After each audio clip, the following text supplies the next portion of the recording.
Israel और Hamas के बीच छिड़ी है खौफनाक जंग। दोनों तरफ से हो रही है रॉकेटों की धुआंधार बरसात।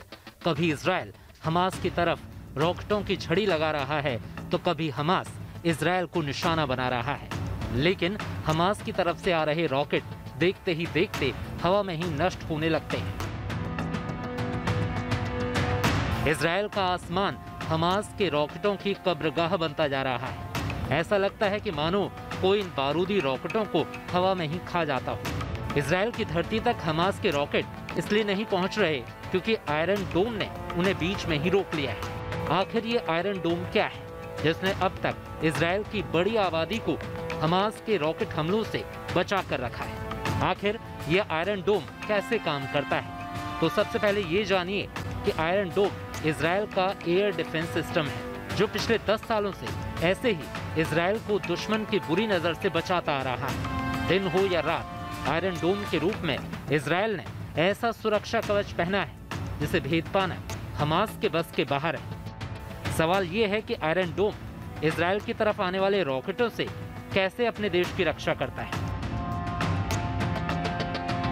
आयरन डोम रडार के 3 हिस्से हैं। पहला हिस्सा रडार है जो हमास के रॉकेट की गति और दिशा की जानकारी जुटाकर कंट्रोल सेंटर को देता है। कंट्रोल सेंटर आयरन डोम का दूसरा हिस्सा है जिसमें लगे हाई स्पीड कंप्यूटर रडार से जानकारी मिलते ही ये पता लगता है कि रॉकेट कहां गिरने वाला है। लॉन्चर आयरन डोम का तीसरा हिस्सा होता है जिसमें कई इंटरसेप्टर मिसाइल लगी होती हैं जो इशारा मिलते ही हवा में रॉकेट को खत्म करने निकल जाती है और रॉकेट के करीब पहुंचकर ब्लास्ट हो जाती है जिससे रॉकेट आसमान में ही ध्वस्त हो जाता है। सिर्फ उसका मलबा जमीन पर गिरता है।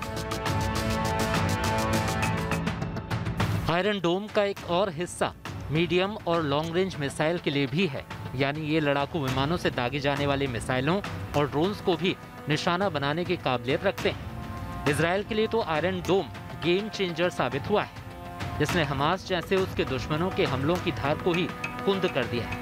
वरना हमास ने इजराइल को अपने रॉकेट हमलों से परेशान कर रखा था।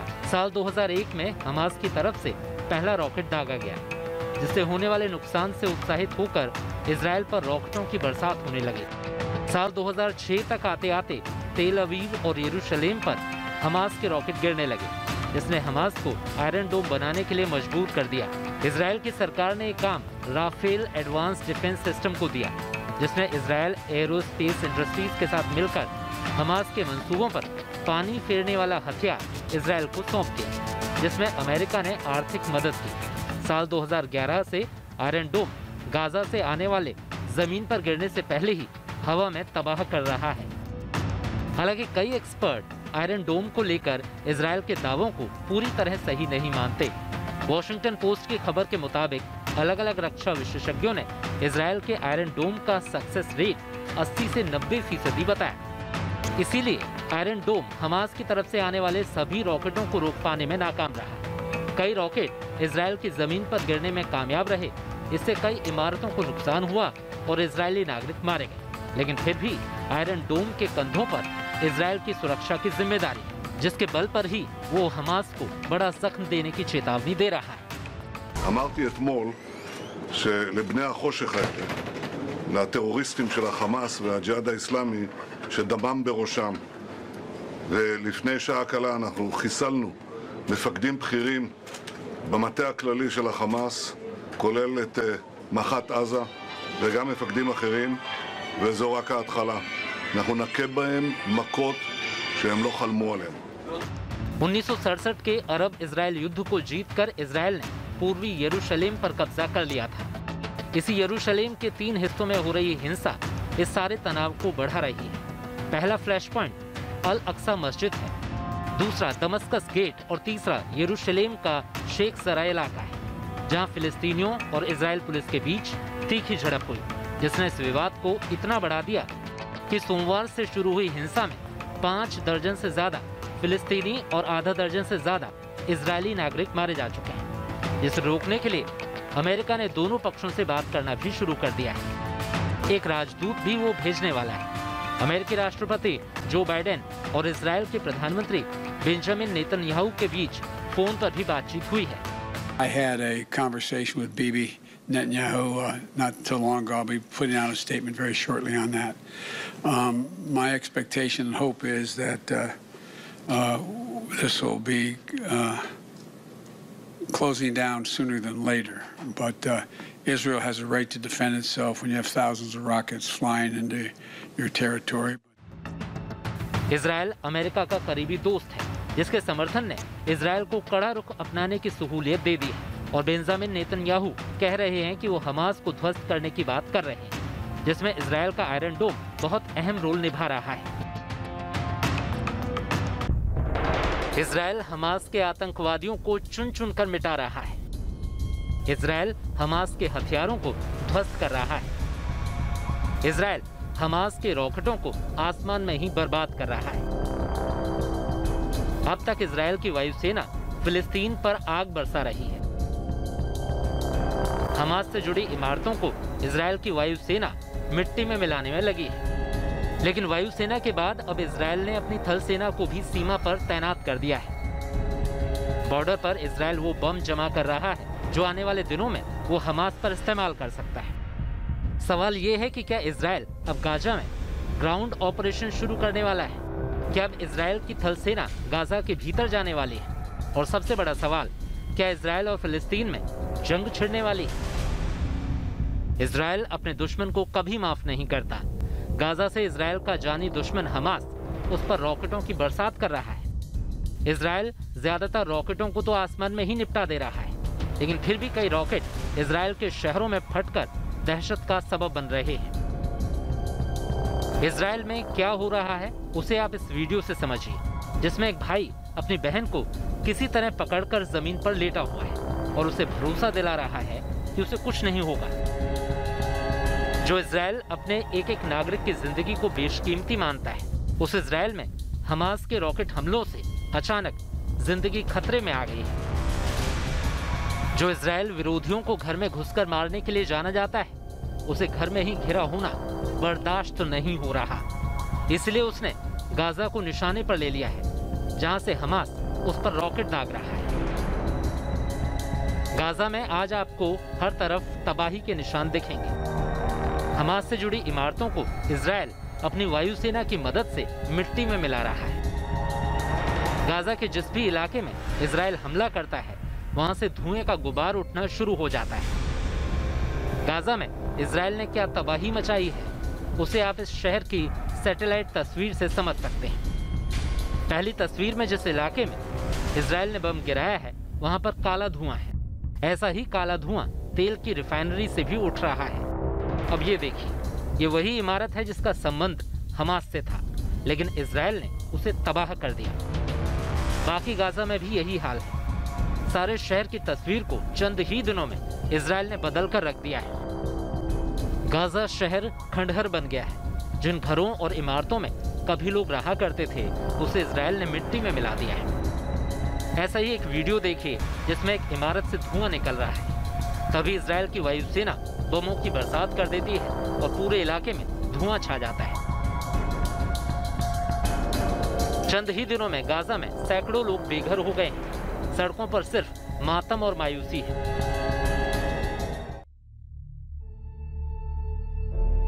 गाजा में लोग अपने बच्चों को लेकर भाग रहे हैं। हर किसी को सुरक्षित ठिकाने की तलाश है, जहां पर इजराइल के हमलों से बचा जा सके। जान बचाने के लिए सैकड़ों लोग गाजा के एक स्कूल में शरण लेने चले गए हैं।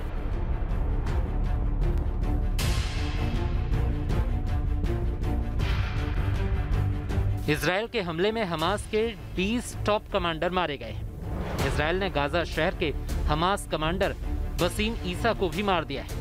इसके जवाब में हमास ने इजराइल पर 2000 से ज्यादा रॉकेट बरसाए हैं, जिसका जवाब इजराइल ने अब तोप से भी देना शुरू कर दिया है। United Nations office for coordination of humanitarian affairs के मुताबिक इजराइल गाजा में 200 से ज्यादा इमारतों को जमींदोज कर दिया गया है। इसके अलावा 24 स्कूल पूरी तरह तबाह हो चुके हैं, जिसमें पढ़ने वाले 24,000 से ज्यादा बच्चों के सामने पढ़ाई का संकट खड़ा हो गया है। लेकिन इजराइल यहाँ थमने को तैयार नहीं है। दुनिया भर के देशों से पड़ने वाले दबाव को दरकिनार करते हुए इजराइल ने गाजा से लगी सीमा पर टैंकों और सैनिकों को तैनात कर दिया है। जिसके बाद माना जा रहा है कि हमास को सबक सिखाने के लिए इजराइल अब जमीनी सैन्य अभियान पर विचार कर रहा है। इसी सिलसिले में उसने गाजा की सीमा के पास सेना की 2 टुकड़ियों और एक हथियारबंद टुकड़ी को तैनात कर दिया है। इसके अलावा सेना के कम से कम 7,000 रिजर्व सैनिकों को भी बुलाया गया है। इजराइल की इस तैयारी को देखते हुए ये माना जा रहा है कि इजरायली सेना बहुत जल्द इसकी योजना पेश करेगी, जिसे सरकार से मंजूर करवाना होगा। जिस तरह से इजराइल के प्रधानमंत्री बेंजामिन नेतन्याहू के तेवर हैं, उससे इस संभावना से इनकार नहीं किया जा सकता है। इजराइल के मंसूबे हमास को इस बार तबाह करने के हैं। इसी सिलसिले में उसने हमास के UAV को गाजा में इजराइल में घुसने के दौरान खत्म कर दिया। इसके अलावा इजराइल की सेना के निशाने पर गाजा की वो सुरंगें भी आ चुकी हैं, जिसका इस्तेमाल इजराइल के खिलाफ होता है। इजराइल की सेना ने 160 लड़ाकू विमान, टैंक और तोप को बॉर्डर पर हमला करने में लगा दिया है। 40 मिनट के अपने एक ऑपरेशन में इजराइल ने उत्तरी गाजा पर 450 मिसाइल गिराकर हमास के 150 ठिकानों को नष्ट कर दिया। कुल मिलाकर अब इजराइल अपने दुश्मन हमास को जड़ से उखाड़ने के लिए वो सब कुछ कर रहा है जिसकी तैयारी उसने बरसों से की है। लेकिन बड़ा सवाल ये है कि बॉर्डर पर खड़ी इजराइल की सेना क्या जमीनी कार्रवाई भी करने जा रही है? गाजा ही नहीं, इजराइल भी जल रहा है। उसके शहरों में आगजनी हो रही है। ऐसी हिंसा हो रही है जो दुनिया की शांति को भंग कर सकती है। आखिर इन तस्वीरों का संबंध दुनिया की शांति से कैसे है, उसे समझें उससे पहले जरा इस तस्वीर को देख के समझिए कि इजराइल में क्या कुछ हो रहा है। इजराइल में यहूदी और अरब मूल के लोग रहते हैं जो आजकल एक दूसरे पर हमला कर रहे हैं। इजराइल के शहरों में दंगा हो रहा है। ऐसे ही दंगे में ये एम्बुलेंस भी चपेट में आ गई। दंगाइयों ने इस पर हमला कर दिया। दंगाइयों ने एम्बुलेंस को रोकने के लिए पहले उसे रोका और फिर ड्राइवर को मारने की कोशिश की, लेकिन गाड़ी के गेट बंद थे, जिससे नाराज होकर हिंसा करने वालों ने पथराव शुरू कर दिया। इसी तरह की हिंसा इजराइल के एक और शहर में हुई। ये देखिए कैसे चारों तरफ आग लगी हुई है। इस आगजनी में पुलिस और प्रदर्शनकारी एक दूसरे पर हमला कर रहे हैं। प्रदर्शनकारी आग के गोले पुलिस की तरफ फेंक रहे हैं। जवाब में पुलिस वाले आंसू गैस के गोले छोड़ते हैं। ये सारी हिंसा उस वक्त हो रही है जब शहर की सड़कों पर ट्रैफिक है, जो प्रदर्शनकारियों और पुलिस के बीच फंस जाते हैं तो डर के मारे लोग अपनी गाड़ियों के हॉर्न बजाने लगते हैं। इजराइल के भीतर ही यहूदी और अरब उपद्रवियों के बीच ये झड़पें इतनी गंभीर रूप ले चुकी हैं कि इजराइल के प्रधानमंत्री ने देश में गृह युद्ध छिड़ने की चेतावनी दे दी है। इजराइल के रक्षा मंत्री बेनी गेट्स ने अशांति को नियंत्रित करने के लिए सुरक्षा बलों की जबरदस्त तैनाती के आदेश दिए हैं। लेकिन सवाल ये है कि इजराइल में यह हिंसा क्यों भड़की और हमास ने इजराइल पर रॉकेट दागने क्यों शुरू किए? इस सवाल का जवाब पूर्वी यरूशलेम के शेख जर्राह में छिपा है, जहां से निकली चिंगारी से आज इजराइल से लेकर गाजा तक जल रही है। पूर्वी यरूशलेम के शेख जर्राह में यहूदी और अरब मूल के लोग रहते हैं। यह रहने वाले अरब लोगों के घर और जायदाद पर यहूदी लोगों ने अदालत में दावा कर रखा है। अरब मूल के लोगों को लगता है कि ये उनके पुश्तैनी घर छीनने और उन्हें पूर्वी यरूशलेम से बेदखल करने की एक साजिश है। इसे लेकर शेख जर्राह इलाके में पिछले काफी वक्त से साथ साथ रहने वाले अरब और यहूदी पड़ोसियों के बीच खासा विवाद छिड़ा हुआ है।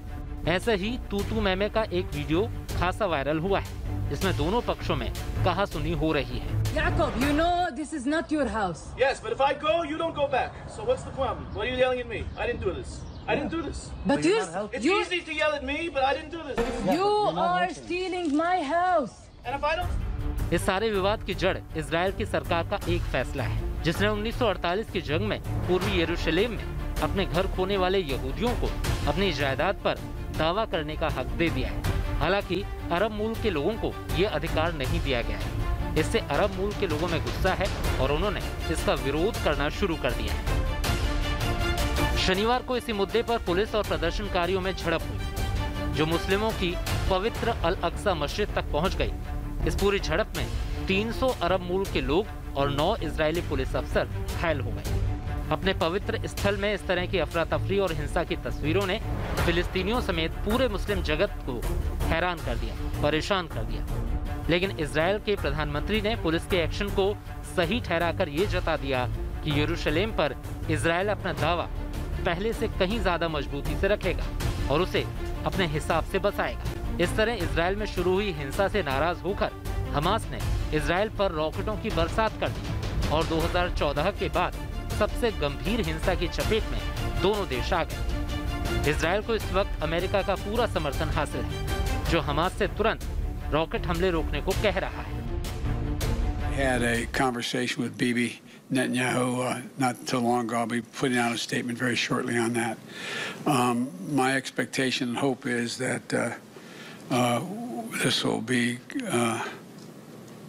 closing down sooner than later.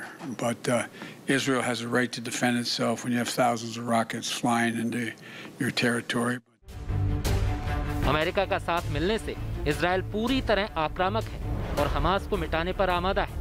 लेकिन ये जंग जितनी बड़ी होती जाएगी, मिडिल ईस्ट की शांति पर उतना ही बड़ा सवालिया निशान लग जाएगा। सवाल ये है कि अगर इजराइल और फिलिस्तीन में जंग छिड़ी तो इसका दुनिया पर क्या असर होगा? क्योंकि अगर वो पॉलिटिकल मोटिवेशन के साथ में चलेंगे नेतन्याहू पूरी तरह से, तो मैं समझता हूँ कि वॉर को रोकना मुश्किल होगा, क्योंकि उन्होंने अभी ग्राउंड असॉल्ट के बारे में भी सोचा। अभी हालांकि क्रॉस नहीं किया था कुछ घंटे पहले तक, लेकिन इच्छा उनकी यही है कि पूरी तरह इसको इस बार इतना कमज़ोर कर दें हमास को। लेकिन ये भूलने की बात नहीं है कि जो इस तरह की जो रेडिकल आइडियोलॉजिकली इंक्लाइंड लोग होते हैं, उनके ऊपर जितना प्रेशर पड़ेगा वो मल्टीप्लाई करते चले जाते हैं हमेशा से। बाइडन को हालांकि उनके रडार पे ये पैलेस्टाइन का मुद्दा नहीं है, लेकिन अब वो इसमें फिर से ड्रैग हो गए हैं। कोरोना ने दुनिया भर के देशों की कमर तोड़ कर रख दी है। मिडिल ईस्ट में तनाव का सीधा असर तेल की कीमतों पर होगा, जो पहले से ही बीमार अर्थव्यवस्थाओं का दम निकाल देगा।